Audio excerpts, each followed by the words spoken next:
Welcome to Humanizing Leadership. I'm your host, Louise H. Reed.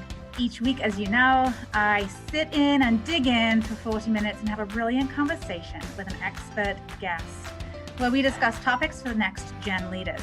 On today's episode, I am joined by Seph Fontane Pennock, known for his work co-founding Positiveologycom and more recently Quenza.com.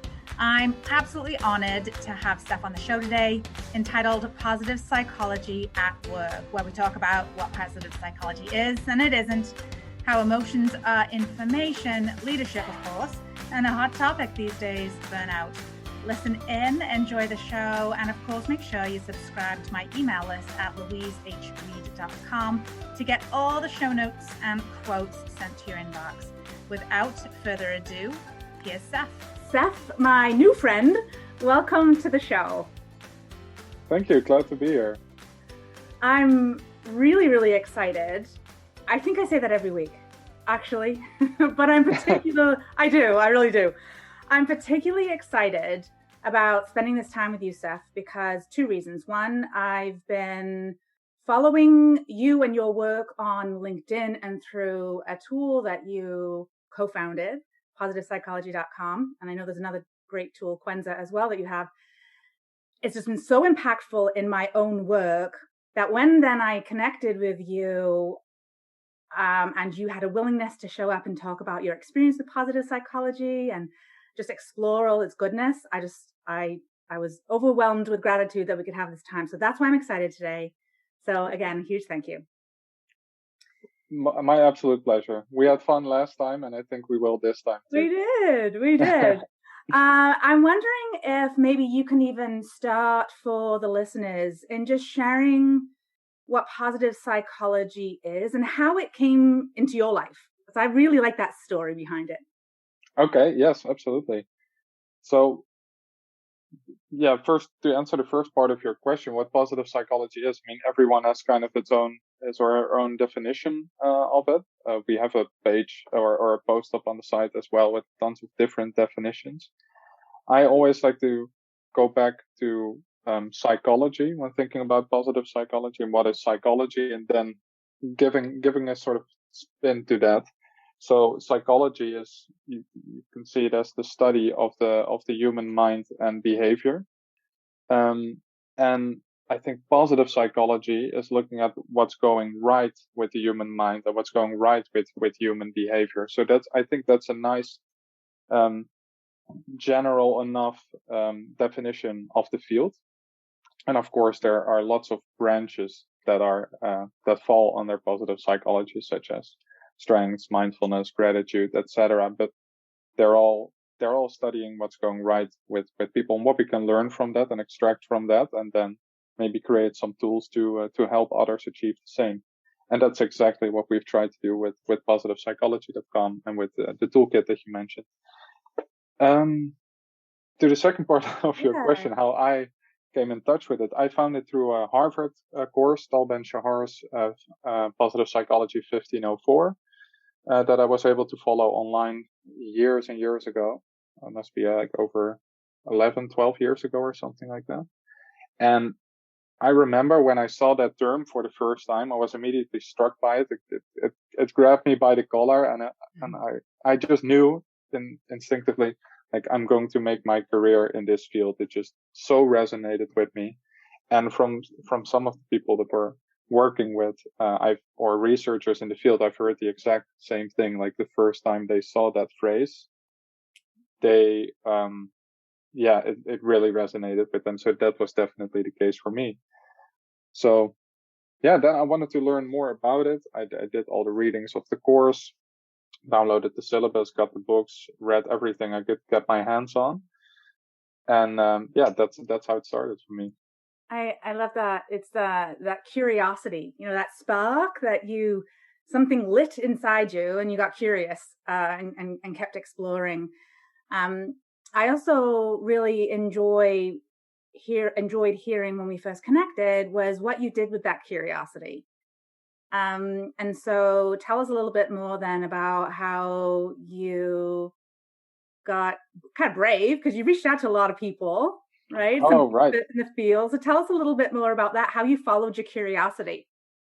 Yes, absolutely. So I was thinking like reading books is fun, of course, but working with the actual material that you're studying is a better way to master it, I think, and to be of actual use to people, because that's the end goal here, of course. So um I on one day I decided to make a list of all of the people in the Netherlands where I was living and where I'm still living, um, who are active in the field of positive psychology, or either professors doing research, or teachers, or people who wrote books on the topic, or some consultants who were applying it somehow in the workplace.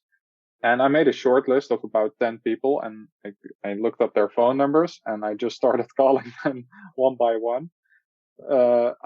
In hindsight, I called my call every one day, and and that's what I did. And almost all of them picked up first time I called them, and I just offered my help, and I offered to work for them for free, which I think starting out as a student is a great thing to do, because especially if you've kind of looked into what this person is doing, you show your genuine interest and offer your willingness to help, then it's very hard for them to say no. And that's a way to build new relationships and to learn and develop and grow. Much more useful than just reading books by yourself. I can tell you that.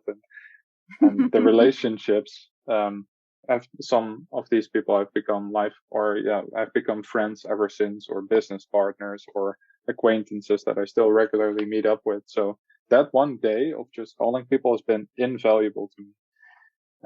And I've wondered, but like, why didn't I do that more often? I guess right now there's not really a need to, because I've kind of found my purpose and I love my work. But yeah, definitely for people who still want to find that, or maybe branch out to a different field, it's a strategy that I would highly recommend. So I ended up collaborating with some people at Dutch universities, helping with research projects, helping with the book launch, helping with the optimization of a website of a person, and eventually also met my current business partner, Hugo Alberts. Became friends with him for a couple of years, and then we kind of stumbled upon the same problem, if you will, and that's that there weren't any useful resources available online for people who wanted to learn more about positive psychology and apply it in their work as a therapist or coach or educator.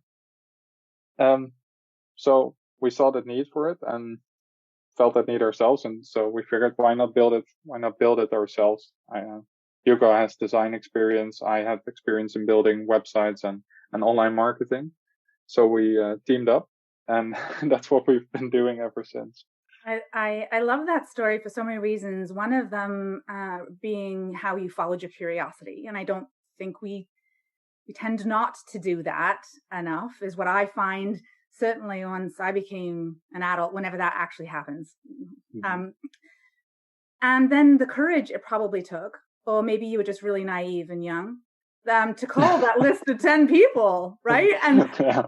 And you just had that reflection just a moment ago. Sometimes I wonder, why have I not done that more?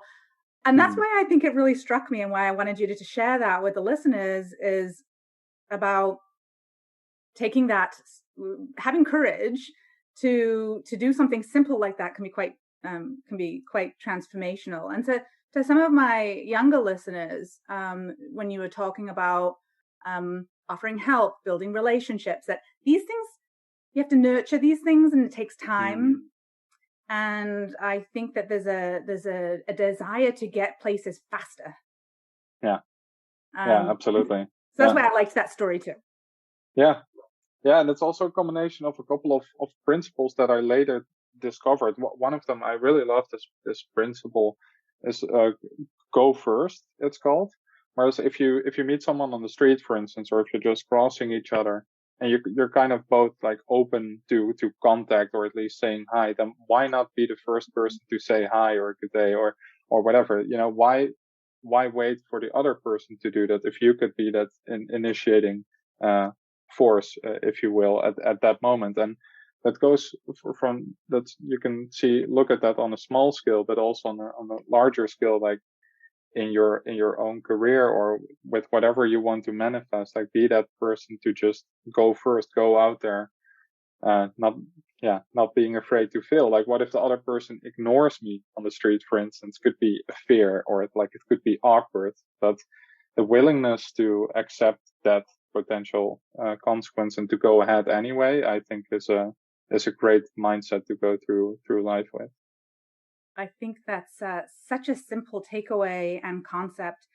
I'm definitely a go first person, and I say hi to everyone I meet, and I do get some of those strange looks from people. But something I have noticed, and I'm be curious to see what you've noticed through COVID, is people's willingness to connect in this way, because we've been missing connection in a very meaningful way for so long. So I've noticed that there are far more people going for walks every day. I see far more dogs, far more children than I ever have in 5 years that I've been living in this community. And people's willingness to engage has really increased, has been my perception. What's it been like for you? Yeah, I would say so too, except it's still being made difficult by the social distancing or physical distancing kind of norms that we have. But I think people are craving for it. And I also think that as soon as some of these lockdown situations and restrictions are lifted, then we're going to see like a complete phase of overcompensation. And I can't wait for this personally. I think it's going to be one big Woodstock, like across the whole city for a couple of months. So I'm looking forward to that. We think the economy's taken a hit now. Wait till things open up, and I think there's going to be some interesting impacts. How, with all this with this increase in stress, in uncertainty, pressure, and all of these things that we've experienced during this year of COVID, how has positive psychology, or what some of the concepts, or like how can positive psychology help with this? I think in dealing with the negative emotions that you named, I think what it has done this period is it maybe confronted a lot of people with some latent feelings that were already there, but that were being suppressed because it was easy to distract yourself and to be entertained and to just be with other people, be around other people all the time. And now people have kind of been forced to be with themselves and to experience their feelings, maybe some repressed feelings, or maybe some new genuine feelings of anxiety and fear that started coming up. But it was much more difficult to run away from these feelings. It has been over the last year. And I think that's what has given rise to a lot of the mental health issues. But simultaneously, it's, I think, an opportunity for people to listen to their feelings and to kind of look at it as data, right? These emotions are, you can see them as data, and like, what is the data telling you? And to see what you can learn from that and what the takeaways are. Maybe there's something about your behavior that you need to change. Maybe there's something about your environment. Maybe you're not satisfied at work. Maybe your relationship isn't really working as well as you would want to. And because you don't have these feelings just for nothing, right? And of course there are external circumstances. But I think that the feelings that you then experience always say something about yourself, because no matter the external circumstances, it's also clear that people deal with it very differently. So it always goes through that subjective lens and through your own, experiences and emotions that flow out of that.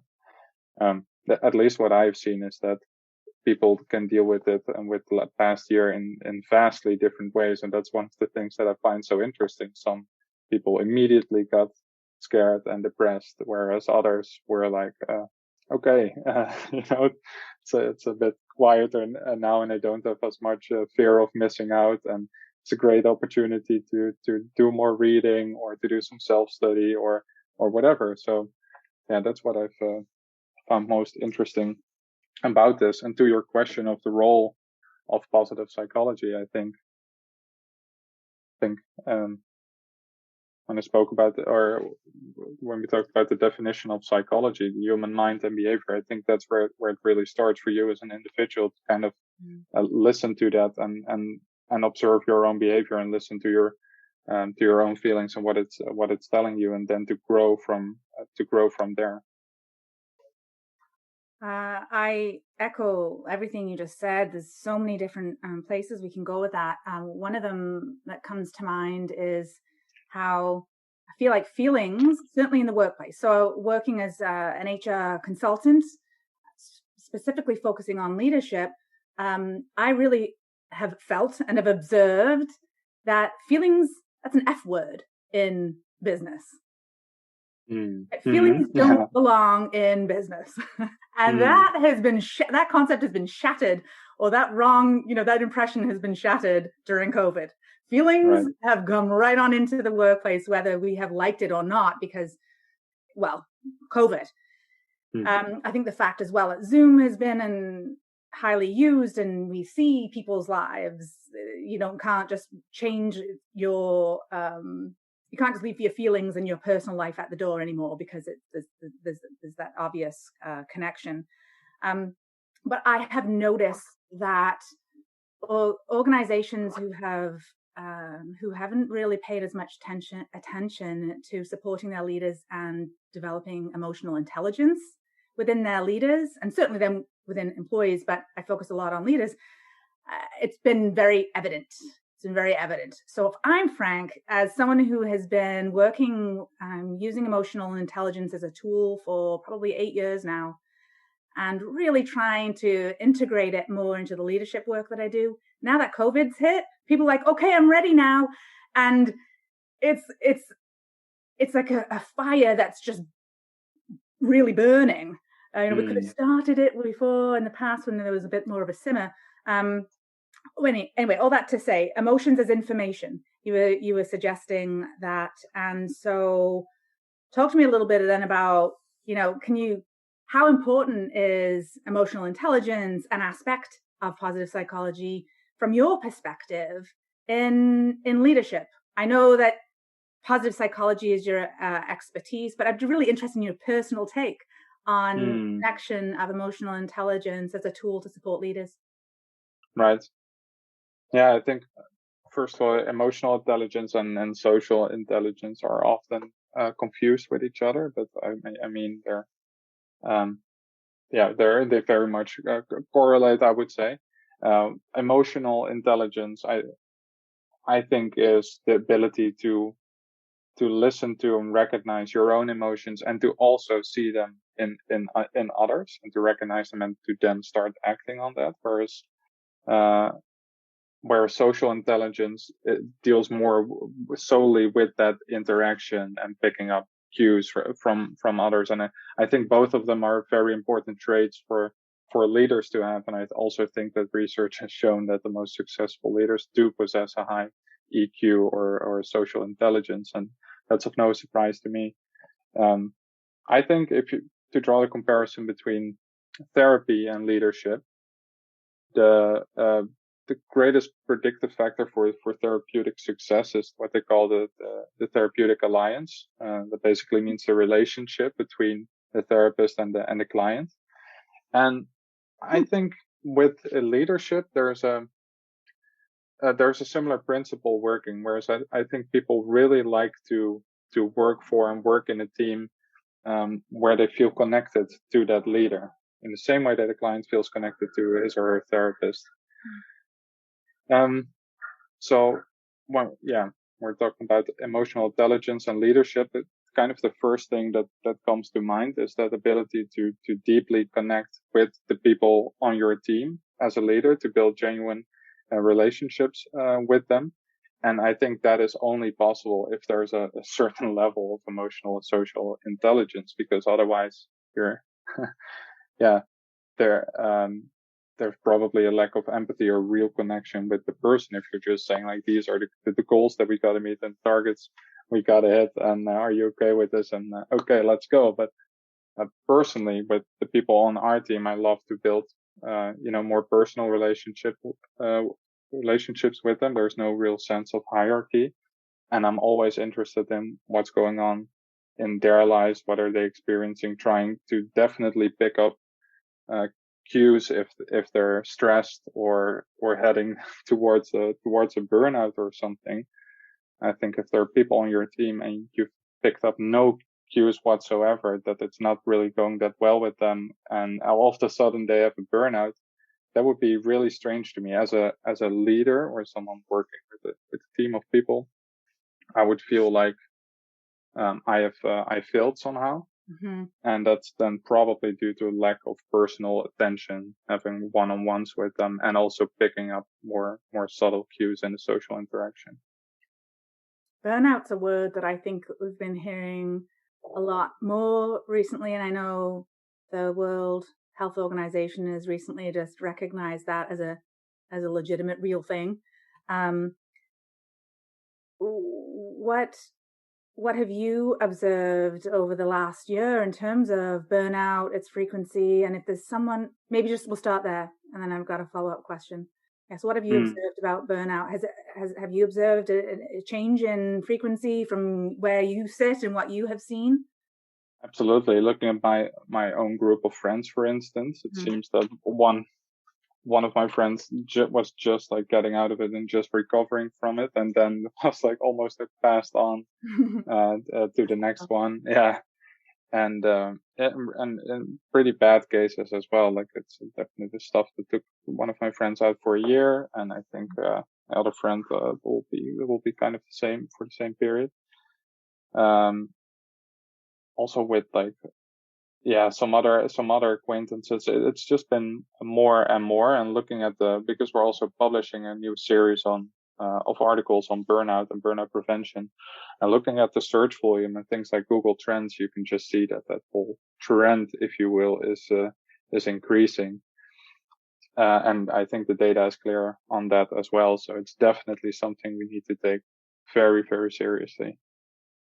So you mentioned these tools. Are they available now? Are they? We may have some articles up on the website already, but they're definitely coming in the coming weeks. We'll be doing that series. Yeah. Okay, so I'll make sure to include that in the link. I'll link to that in the show notes. Okay, perfect. And if they are not there because you get there a little bit too soon, listeners, know that get on the email list, and Seph and Positiveologycom. Is it on Positiveologycom or is yes? Yes.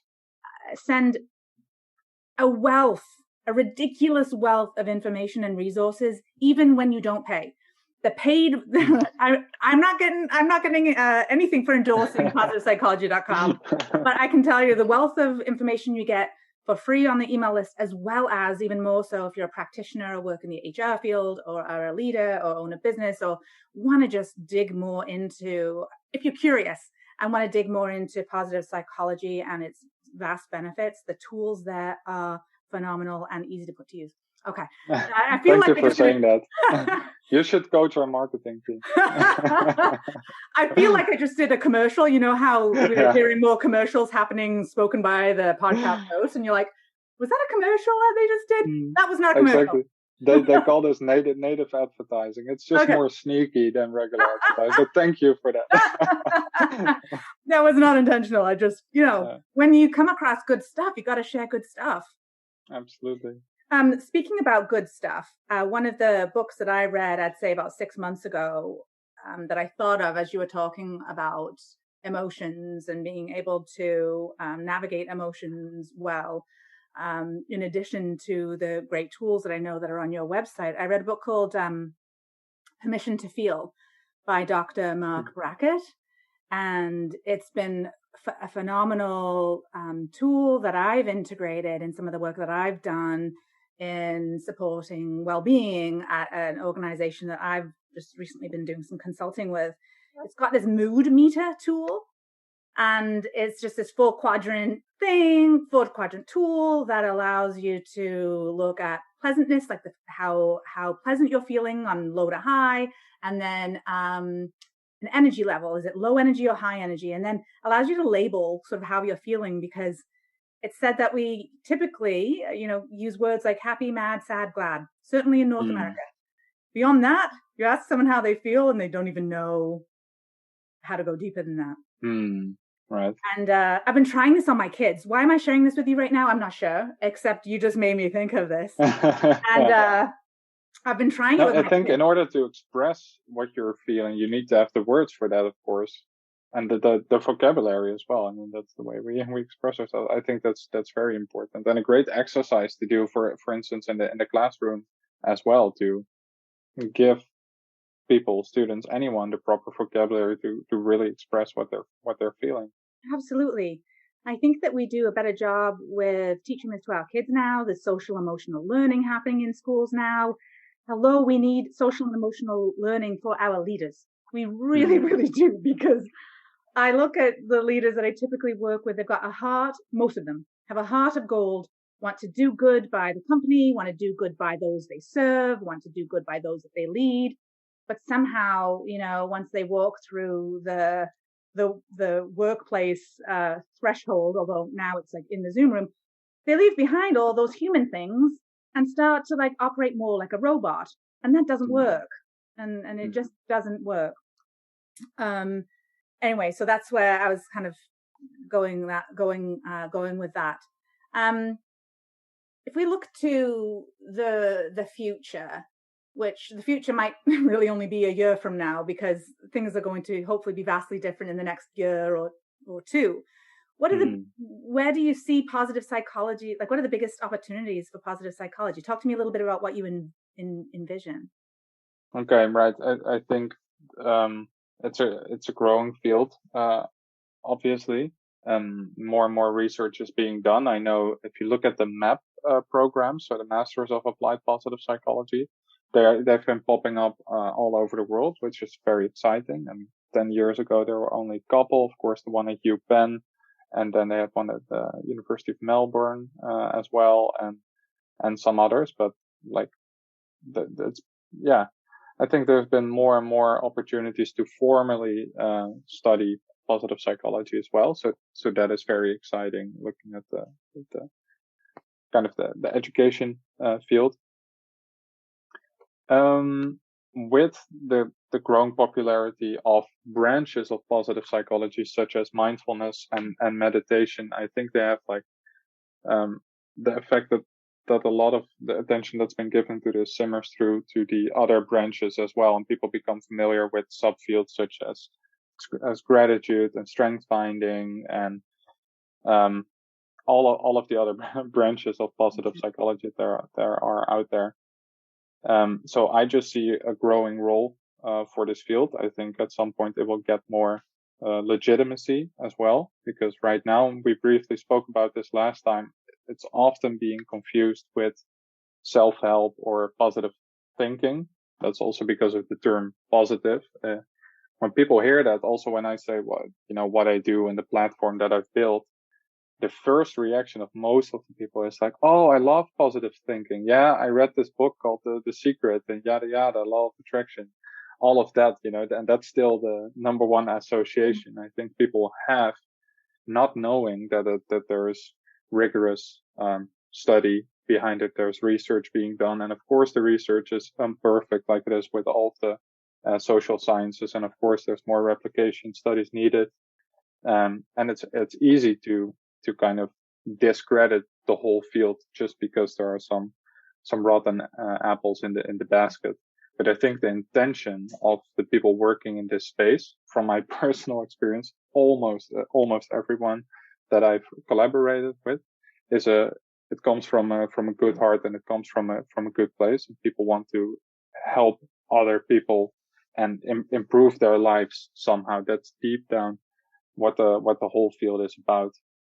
And I think if we combine that with more rigorous methods, with exercises, interventions that have been proven to be effective, then that's a golden combination and a great opportunity for the further growth of this field, also in the workplace, but also in therapy, in coaching, or in education.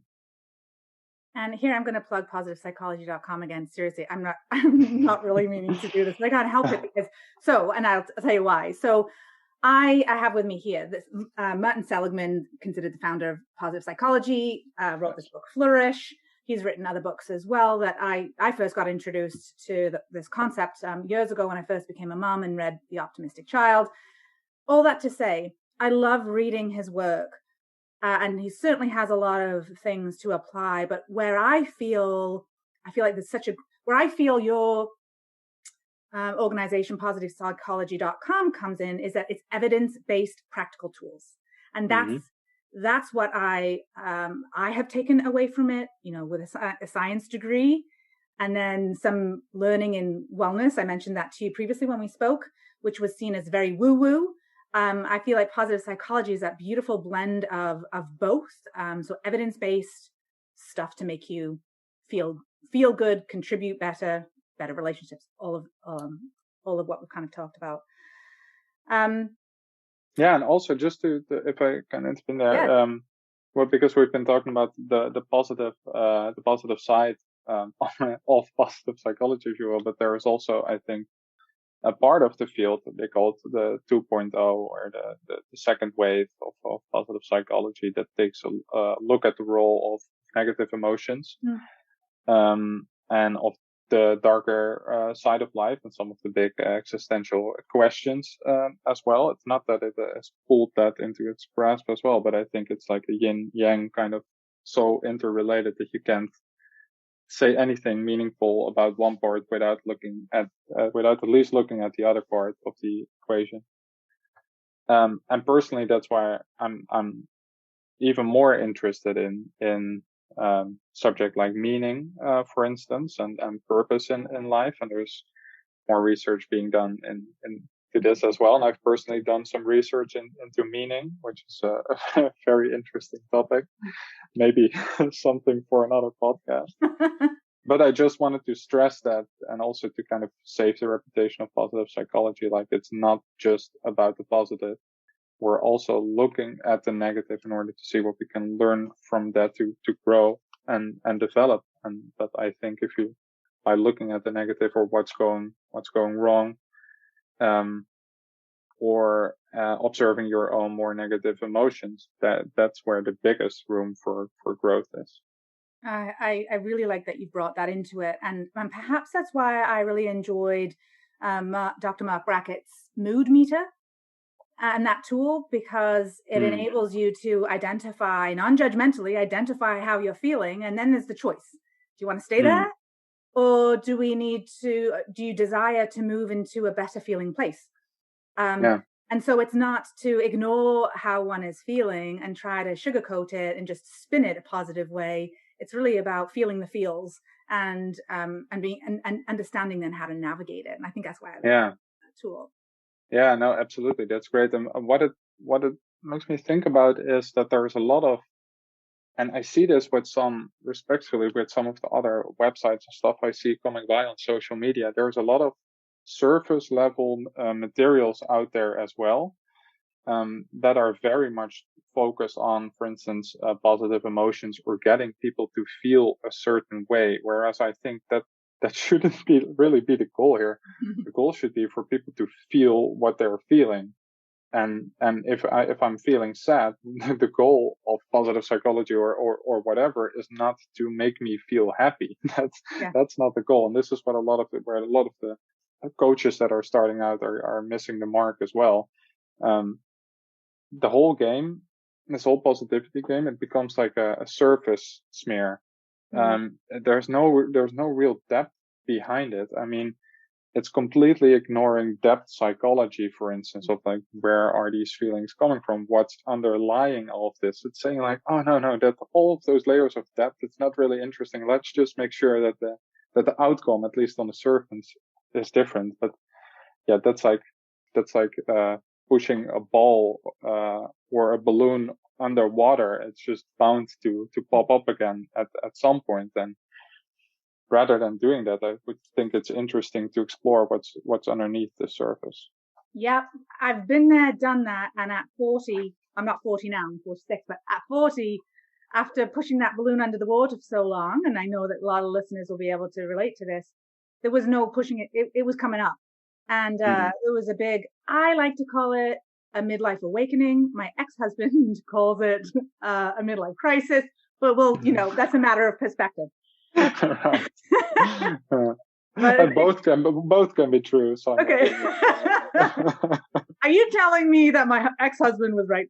Anyway, that's okay. Well, I think to that point, I think real personal development doesn't come from reading another self-help book, but it comes from listening to your ex. And that might be the most painful thing to do in the world, to consider that what your ex has said about you or is saying about you, that there might be some truth to that. And it's really easy to push that away and to just mentally think like, oh, I'm done with this person and he or she was evil. But yeah, they know you pretty well. I think the connection is bad. I'm having a hard time hearing you, Seph. No, are you driving into a tunnel right now?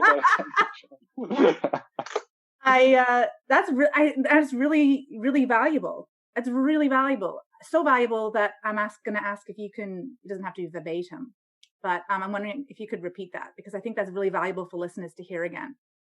Yeah, so absolutely. So what I've been thinking about is that real personal development doesn't come from reading another self-help book, but comes from listening to your ex and really considering that what they're saying in the feedback, they are giving you or have given you in the past, that there's some truth to that. And if you have multiple ex-boyfriends, husbands, ex-girlfriends or wives, then there may even be a pattern in the feedback that they've given you. I mean, that has certainly been the case in my case. I have some ex-girlfriends, and at some point I was, I've heard this before, and these ladies did not know each other. So it would be a big coincidence if there were some sense of truth in what they're saying, and to consider that is very painful. And it's much easier to just say like, oh, okay, here's another cool book that I could read.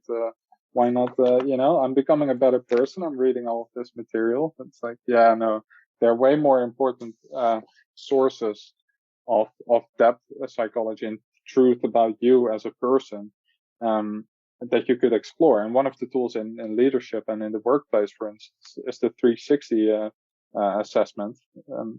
And I think if done right, like that can be one of those sources as well, and that can put you miles and years ahead, and you will never get that specific feedback about your own behavior from a book.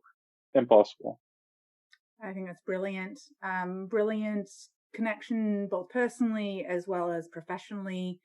So you can look at your exes as 360s.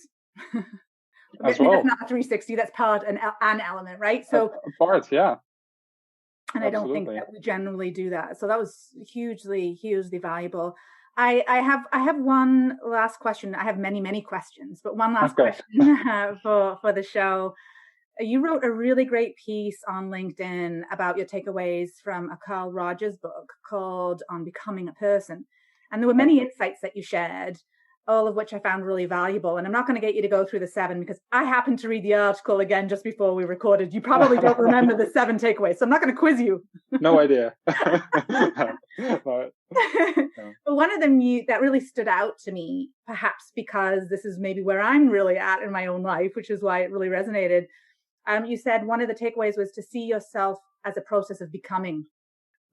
I thought that was both beautiful and deep. And so I'm wondering if you can talk to me about what this means and why it's important.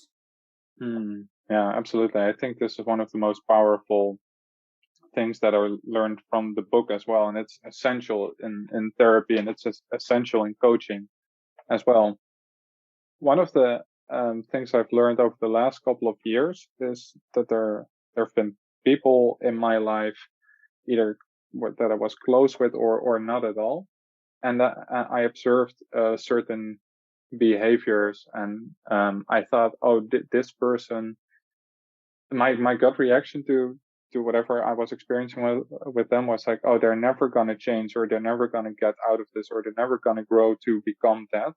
And that was like proven wrong a couple of times. And sometimes it was proven wrong in a matter of like weeks or months. And I was like, what the hell happened with this person? How were they able to solve that or get out of that? And there's not a real specific example that comes to mind. But at some point, I started doubting myself. I was like, maybe your judgment about this person or this relationship, maybe there's like, maybe that's true right now, but that doesn't mean that it's true tomorrow or that it's still true next week. Like it's not something static. Everything is changing all the time. Or as the Buddhists say, somewhat more extremely, everything is burning.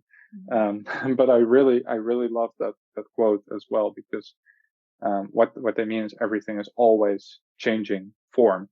Everything literally in the world at all times. So to have a static judgment about something that is always changing form in an environment that's also changing just doesn't make a lot of sense. And if you look at people who are even more dynamic than the book I just showed you, because that will relatively stay the same. In 100 years from now, we'll see that it wasn't staying the same, but it's harder to see the change that it's undergoing and the entropy.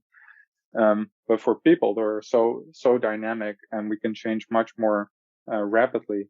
And I think as a therapist looking at your clients, most good therapists do have this mindset of whatever it is that this person is struggling with and whatever it is that they're coming to me for, I'm going to try and do my best to help them. But I also have the belief that this person is capable to do that, because if you as a helping professional don't have the belief, then I think clients may pick up on that at some point. And the same goes for coaching, by the way. It's the same thing, whether it's solving a problem or whether it's reaching a goal. If you get this sense of like, there's no real faith in me or trust that I can do this, then it's maybe more difficult for a person, especially less assertive, less autonomous person who is like dependent on looking at other people. Then it becomes a self-fulfilling prophecy almost. And to always see someone as being in the process of becoming also makes it more easy to have faith that they're able to achieve certain things in life, and also that they're able to solve their own problems. I thank you for expanding on that. I think it's an incredible concept, very easy to understand, and I think it's a mindset. It's a mindset. As we come to the end of the show, I'm wondering if there's something either that you've not shared that you really want listeners to know about positive psychology. No, I've shared everything that I know. Everything. Or something that you might like them, or something that you might like them to walk away with. That's a good question. Or maybe I think well. Or maybe yeah, no, I think maybe another learning from the book from On Becoming a Person by Carl Rogers was that, and this is something that we're also trying to do with our tools, is like, what does an ideal outcome look like? Sorry that I keep going back to therapy. That may not be relevant for everyone, but I think on some level it is as well, because we're all clients in life, and we're all practitioners in life as well, right? Absolutely. Like, what would be the ideal outcome of therapy? That's like a question that Carl Rogers certainly answers in his book. I don't know if he asks it specifically. Maybe it does, but you want the client to, at the end of the therapy, to kind of be able to navigate through his or her own life in a confident way and in an autonomous way. So it's not about solving one problem that someone is struggling with or helping them deal with their emotions, but it's more to make them a confident, self-directed human being, or to at least help them grow in that direction. And I just think that's really important to keep in mind. And it's something that I'm personally still learning, because when I'm not sure about something, for instance, where to live, or with, like I told you, I'm looking for houses now in Amsterdam, and sometimes I'm doubtful and I'm just struggling with it. And one of my coping mechanisms is to start asking for help, just start asking a lot of people for help, and then to throw all that together and then to look at like what I can get from that. But at the same time, especially for for people out there that have a similar coping mechanism. At the same time, you have to keep into account that you are in the end responsible for your own life. You are going to be the person to take all of this into account, to let some of it go again, to value some advice more than others, and to make your own decision, and to be self-directed, because there's really no one else out there who knows what's best for you.